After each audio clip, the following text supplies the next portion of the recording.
Flamengo e Real Madrid?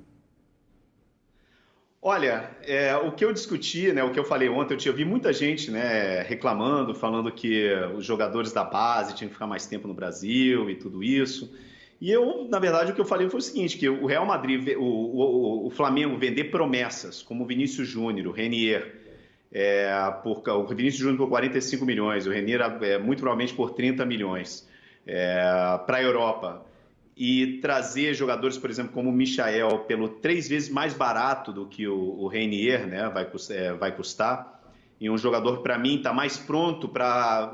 Claro que o Michael também é um projeto, né, mas é um jogador que está mais pronto para ser um impacto imediato nesse time do Flamengo. Para mim, isso é genial. E para mim, isso é mais ou menos o que não só o Real Madrid faz aqui na Espanha, mas, por exemplo, a gente vê isso, por exemplo, no Bayern de Munique, na Alemanha, a gente vê inclusive no Barcelona nos últimos anos, né? É uma forma de você, eu acho que o Flamengo, se ele continuar fazendo isso, e se ele conseguir, né, trazer esses jogadores, né, do perfil, por exemplo, do Michael, do perfil mesmo do Gerson, do Bruno Henrique, que chegaram mais baratos, estavam precisando encontrar um pouco espaço, né, no futebol e encontraram no Flamengo essa oportunidade. Eu acho que o Flamengo pode conseguir, aí, de repente, uma solvência econômica, né, e um poderio no futebol brasileiro que eu acho que a gente nunca viu na história do futebol brasileiro. É isso aí, Calá. Só lembrando que assim, o Michael ainda não tem um acordo, não se sabe se vai chegar. O Felipe Schmidt está aqui com a gente para daqui a pouco atualizar. Mas eu já vou mostrar o seu tweet. Você explicou agora, mas em 140 caracteres ontem você disse assim. Vamos ler. O futuro do Flamengo é agora. Vender projetos como o Reinier e Vinícius Júnior por 45, 30 milhões de euros e comprar uma realidade como o Michael por 3 vezes menos. É o caminho para continuar ganhando e gerar uma estabilidade econômica nunca vista no Brasil. Quantos jogadores da base jogam hoje no Real Madrid? Questiona o Calás. A gente tem mais uma continuação do tweet dele na sequência. Já vamos mostrar, mas enquanto isso eu vou lendo para vocês aqui. É muito romântico, o Calás continua, é muito romântico falar que a prata da casa tem que brilhar no clube, etc e tal. Vamos lá, etc e tal. Mas se o Flamengo conseguir continuar vendendo caro jovens promessas para a Europa e trazendo barato jogadores prontos e em busca de uma oportunidade como Bruno Henrique, Gabigol ou Gerson, isso é brilhante. Então, o Calás entrou com a gente resumindo isso.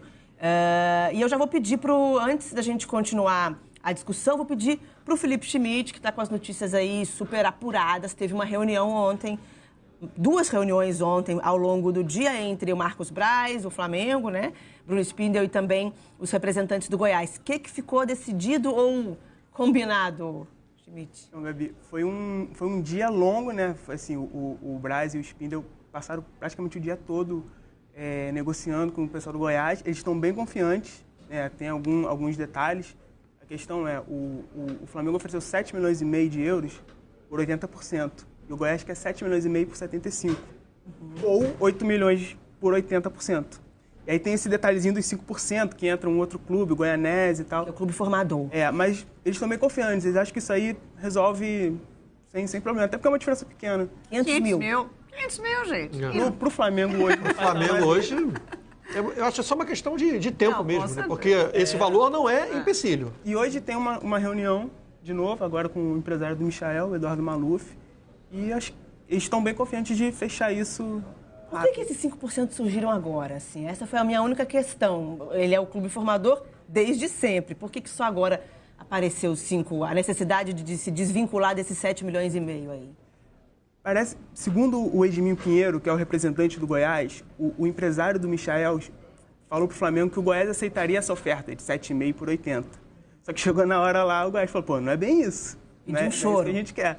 Então tem esses 5% aí que estão, né, aí por isso que vai entrar um empresário na jogada, vai conversar para poder chegar. Mas é o que a Renata falou, um valor pequeno, assim, uma diferença muito pequena para melar esse acerto que está muito próximo. Você não vai deixar de contratar por causa no caso do Flamengo, né? Eu deixaria que eu tenho 500 mil. Essa é uma realidade hoje, né, do futebol. Quer dizer, não é só de hoje, já há algum tempo acontece isso. Porque antigamente, como o jogador pertencia 100% ao clube, não tinha essa coisa da pizza, né? O jogador ser uma pizza, ele ser fatiado. Então você precisa amarrar todas as pontas. Porque 5% de um, mas por que tem 7% de outro? Porque lá atrás, quando em algum momento se precisou, né, de um adiantamento de dinheiro, alguém foi lá e colocou um dinheiro, e aí o clube, às vezes, muitas das vezes, faz o seguinte: olha, eu preciso pagar aqui uma folha salarial. Aí o empresário diz: olha, eu tenho aqui um dinheiro, mas ó, eu dou esse dinheiro, mas eu quero mais 5% de um jogador que eu tenho, do valor. Que, por exemplo, o empresário tem 50%, então agora passa a ter 55%. Então, assim, na hora da negociação ser fechada, essas pontas precisam ser amarradas. Que é natural hoje no futebol. Foi uma reclamação até do Goiás, né? Que inicialmente não queria... Porque eu acho que o Flamengo falou primeiro com o empresário, e aí o Goiás falou: não, peraí. Não é o que você acertar com o empresário, é o que você acertar comigo também. Exatamente. Né? Agora, essa ideia que o Calas coloca, ela é, de fato, uma ideia que... A minha dúvida é, o Flamengo está com essa consciência? Vocês acham que o Flamengo está com essa consciência de mercado? De fato, eu deixo uma promessa de 17 anos sair por um preço super valorizado. Não estou dizendo que não está certo, mas é um preço que, de fato, 35 milhões... Para o mercado nacional? Para pegar um jogador, aí são duas discussões. Se o Michel já é, de fato, esse jogador que já é realidade, mas para pegar um jogador 3 vezes mais barato, o Flamengo já tem essa consciência, vocês acham? Eu acho que tem a questão do futebol e da matemática. Porque, assim, você mesma falou, Gabi, é uma questão de promessa. Né? Renier, Vinícius Júnior, jogadores de promessa. A gente não tem uma certeza que esses jogadores vão se transformar, por exemplo, no Neymar. Né? Enfim, é uma promessa, é uma aposta. E tem a questão da matemática. O Flamengo vende muito bem o jogador, esse jogador, ele consegue vender muito bem esses jogadores e consegue contratar outros jogadores por um valor muito menor. Ou seja, entre aspas, faz uma reposição da perda e ainda sobra um dinheiro para poder guardar. Eu acho que isso reflete muito a posição do Flamengo no mercado. O Flamengo, ele vende bem para a Europa e não tem como segurar esses meninos, porque eles mesmos querem ir, não tem jeito. Não adianta, na conjuntura hoje do futebol, o Flamengo não vai segurar esses meninos por muito tempo, eles vão querer ir para a Europa, porque é onde estão os melhores jogadores, onde estão os melhores campeonatos. E pela posição do Flamengo de poder vender bem para a Europa, ele tem uma capacidade de comprar bem no Brasil. Então, é uma posição muito boa do Flamengo hoje, assim, que eu acho que talvez nenhum outro clube tenha no Brasil hoje. Ele vende bem, ele recebe em euro, né, valorizado, e ele compra aqui, muitas vezes, em real também, de repente. No caso do Michel, não é em euro também. Mas ele tem um músculo, né, uma capacidade muito grande. Não tem jeito, não tem jeito.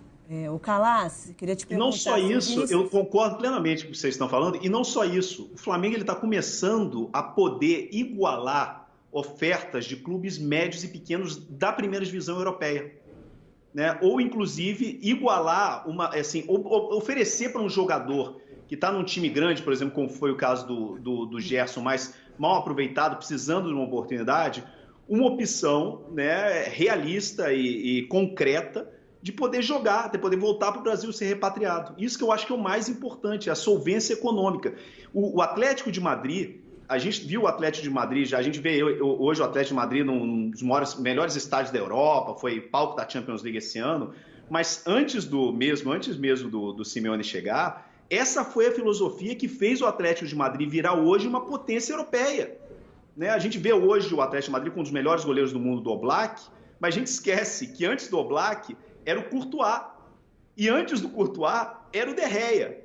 Então, como vocês falaram, tem a parte da matemática, mas a parte esportiva, e aí que entra, claro, a parte dos olheiros, a parte de direção de futebol, para avaliar, identificar esses jogadores. Como o Pedro, por exemplo. Né? O Pedro era uma super promessa, estava muito próximo, inclusive, do Real Madrid. Né? Teve aquela, um azar danado com aquela contusão no joelho. Veio aqui para a Fiorentina, está encostado, então ele está querendo voltar para o Brasil. Uma oportunidade perfeita para pegar um jogador como esse. Mesmo caso do Thiago Maia.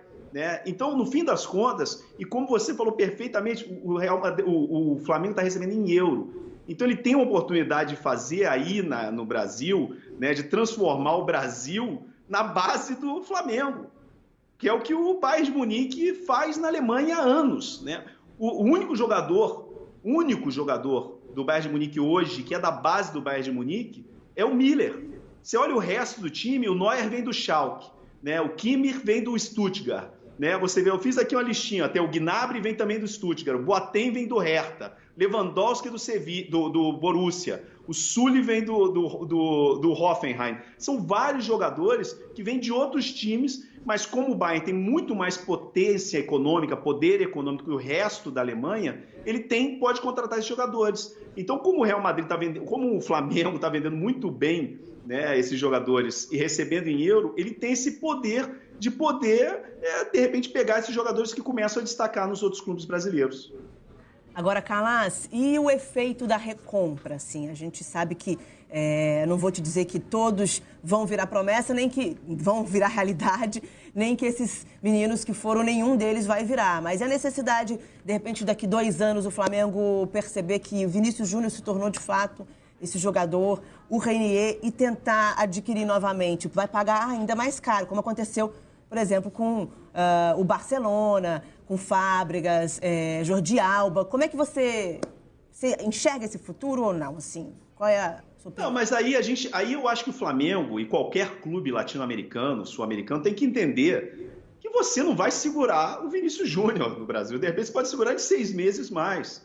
Né? O Vinícius Júnior veio para o Real Madrid, o maior clube do mundo. Né? O Real Madrid ele identificou que o Vinícius Júnior, ele tinha que comprar o Vinícius Júnior naquele momento por 45 milhões, porque 6 meses depois ele ia custar 100 milhões.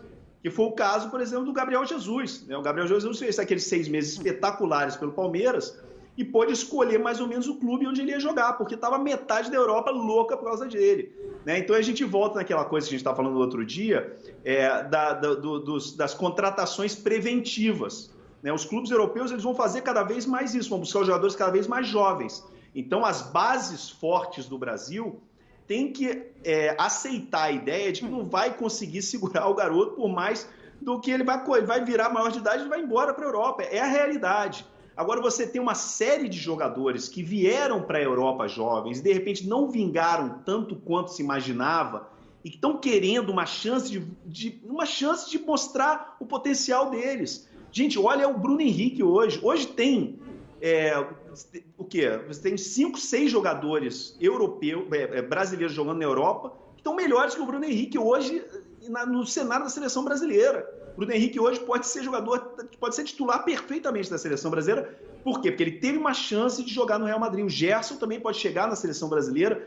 Se você passasse nisso no Gerson um ano atrás, seria uma loucura. Né? Então, eu acho que é um pouco entender a realidade do que é o futebol sul-americano, a realidade do futebol europeu e ter gente inteligente, capacitada no departamento de futebol, né, que possa identificar esses perfis de jogadores que queiram voltar para o Brasil numa idade que ainda não são veteranos. Claro, os veteranos, por exemplo, olha o caso do Rafinha e Felipe Luiz, né, que quiseram voltar para o Brasil livres, eles só precisavam de uma oferta financeira boa no salário.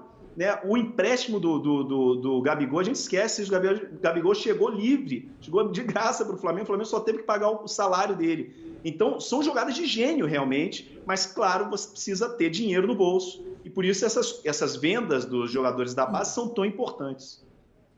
O Kalas, falando do Bruno Henrique, aliás, em um momento ali você falou, o Bruno Henrique teve chance de jogar no Real Madrid, no caso estava falando do Flamengo. Só para confirmar isso aqui, para a gente não confundir. Você estava falando Flamengo e Real Madrid, acho que em algum momento ali para esclarecer. Mas o Bruno Henrique é um bom exemplo, e aí a gente poderia colocar o Michael em paralelo, mas são jogadores que ainda não tiveram chance de jogar fora, mas a Europa aceita jogadores já nessa idade, quer dizer, o Michael, 23 anos, né? 23 anos. Esse é um jogador que, por exemplo, chamando a atenção como vem chamando, é possível que ele ainda tenha um mercado assim tão promissor na Europa ou não? Eu acho que tudo depende do que ele jogue, né? Se ele chegar e arrebentar, né? A gente vê lampejos do Michael, né? Que poxa vida, é o potencial. O Flamengo está comprando o potencial enorme. É um jogador que é uma pedra preciosa, mas precisa ser lapidada. Eu acho que sim, eu acho que se ele fizer uma boa temporada no Flamengo esse ano, ele vai ter ainda 24 anos, né? 23, 24 anos. Então eu acho que sim, eu acho que existe uma possibilidade. Talvez não para o Barcelona, para o Real Madrid, mas hoje em dia você tem clubes europeus que oferecem oportunidades excelentes para o jogador explodir na Europa, né? Você tem casos de clubes médios como o Atlético de Madrid, como o Borussia Dortmund, né? São clubes espetaculares para um jogador jogar, ou até mesmo jogador de times como o Sevilha, como o Betis, que jogador não quer jogar no Valência, por exemplo, né? Eu acho que o leque ele abre muito para esse tipo de jogadores, né? Mas o mais importante é ele terminar de explodir. Eu acho que o Michael, ele ainda é um projeto, claro, mas para mim ele já é uma realidade. É um jogador que teve uma sequência na seleção, no Campeonato Brasileiro, mas que ele já mostrou o que ele pode fazer jogando em alto nível no Brasil. Agora o que ele precisa é uma continuidade, terminar de explodir. Eu acho que sim, eu acho que ainda tem idade. Agora, como o Bruno Henrique já é outra história, né? O Bruno Henrique já tem 28 anos, né? É um caso diferente. Talvez para ele o melhor seria realmente ficar no Flamengo e se consolidar realmente como esse jogador espetacular, o melhor jogador da atualidade em atividade no futebol brasileiro hoje em dia. Já dia 30 ele acabou fazendo 29. Agora, o Michael, de fato, é uma realidade? Assim, o Calas defende que realmente o jogador que já mostrou o que pode fazer, não só no ano passado, mas com Goiás na última temporada, né, na Série C, na Série B, na anterior, no caso. Vocês acham que, de fato, é um jogador que, assim, ainda se espera provar? Ou já sabemos do que podemos contar com o Michael e isso é consistente? Eu acho que, para mim, a chave da questão aí é a palavra que o Calas usou, continuidade. Porque a única coisa que eu questiono com relação ao... Lógico, o Michael fez uma excelente temporada no Goiás. Indo para o Flamengo, caso se concretize também a negociação com o Pedro, com o Gabigol, então teremos Bruno Henrique, Gabigol, Pedro, Michael, Pedro Rocha, que já foi contratado. Lógico, cada um tem uma função ali dentro do campo, né? Não é todo mundo que joga na mesma posição, mas todos de ataque. Obviamente que todos não vão ser escalados, porque não tem condição. Então, assim, a minha grande preocupação é qual será a continuidade dele no Flamengo. Ele vai entrar todo jogo? Obviamente, imagino que esteja vindo para ser reserva. Não acredito que inicialmente vai ser titular, né? É um jogador que fez uma excelente campanha no Goiás. A gente sabe que para esses jogadores que fazem campanha boa, né, em um clube de menor expressão, às vezes, quando vem com um time que tem mais pressão, né, uma torcida gigantesca como é a do Flamengo, às vezes tem uma certa dificuldade porque tem um período de adaptação, não é simplesmente jogar esse cara para ser titular e esperar que ele vai fazer os mesmos gols que ele fez no Goiás. Então, a minha preocupação é assim, o quanto de espaço ele vai ter no Flamengo. Porque é um jogador que teve um auge, né, no Goiás. Então, assim, seria importante para ele manter esse momento de auge. E aí, para isso, ele tem que estar jogando. Não necessariamente como titular, mas, de repente, entrando em todo jogo. E aí, a minha dúvida é, será que tem espaço para entrar em todo jogo? E eu acho que tem uma questão tática também. Porque o Goiás joga de um jeito... Também. E o Flamengo joga completamente diferente. Exatamente. O jogo do Flamengo é de imposição. O Flamengo propõe jogo. E o Michael no Goiás não jogava assim. Porque o Goiás jogava de uma forma completamente diferente. Mais reativo. Se defendia... Sim. Né? E aí, né, explorava o quê, fundamentalmente? Essa velocidade do Michael. No Flamengo, isso não vai funcionar. Ou seja, ele, taticamente, vai ter que jogar de uma outra maneira. E eu não sei até que ponto a gente vai precisar ver isso, porque é uma questão que até hoje ninguém viu, ele jogando de uma forma... Em outras funções. Em outro tipo de função. Porque uma coisa é você pegar a bola em velocidade... e partir para cima do adversário. Outra coisa é você receber essa bola e a defesa adversária já está montada. Porque é desse jeito que o Flamengo joga. Porque o Flamengo enfrenta times que se defendem. O Goiás jogava contra equipes que saíam para o jogo, que davam esse espaço para o Michael. Então, acho que também tem uma questão tática. Se for concretizado, né, gente? Só deixando para quem pegou o programa agora, a gente ainda não tem aí o desfecho dessa negociação. Mas talvez seja bom para o Michael ele chegar nessa situação no elenco. Eu acho que se ele chega... Por exemplo, no Corinthians, eu acho que ele teria mais espaço. Eu acho que ele poderia sentir mais essa mudança. Eu acho que ele chegando, entrando... Menos peso, menos pressão. Se adaptando, até se adaptando à parte tática, eu acho que para ele é melhor. E até um pouco essa questão de se é realidade ou não, Quem é Flamenguista vai lembrar, por exemplo, o 96, o Flamengo, o Lúcio Bala, não sei se vocês lembram dele, fez um Campeonato Brasileiro espetacular pelo Goiás e foi pro Flamengo. Não repetiu. Claro que são jogadores diferentes, não dá para comparar os dois jogadores, mas é um exemplo de mudança. O Lúcio, eu lembro daquele brasileiro, ele foi espetacular. Chegou no Flamengo, não vingou.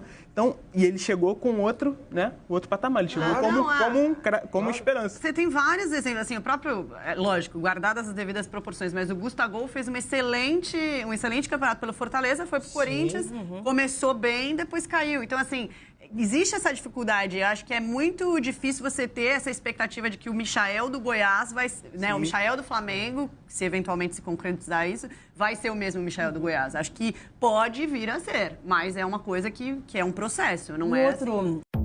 Ei, você aí! Quanto vale para você poder acordar a hora que quiser, trabalhar de casa sem ter patrão te enchendo o saco e ainda poder escolher em que horário vai trabalhar? Você sabia que existem milhares de pessoas trabalhando pela internet em casa, ganhando de 100 a R$1.000 por dia em comissões? Usando apenas o seu computador ou celular conectados à internet, você também pode aproveitar essa oportunidade única. Este mercado está só começando. Não perca tempo e clique agora no link embaixo desse vídeo para iniciar também.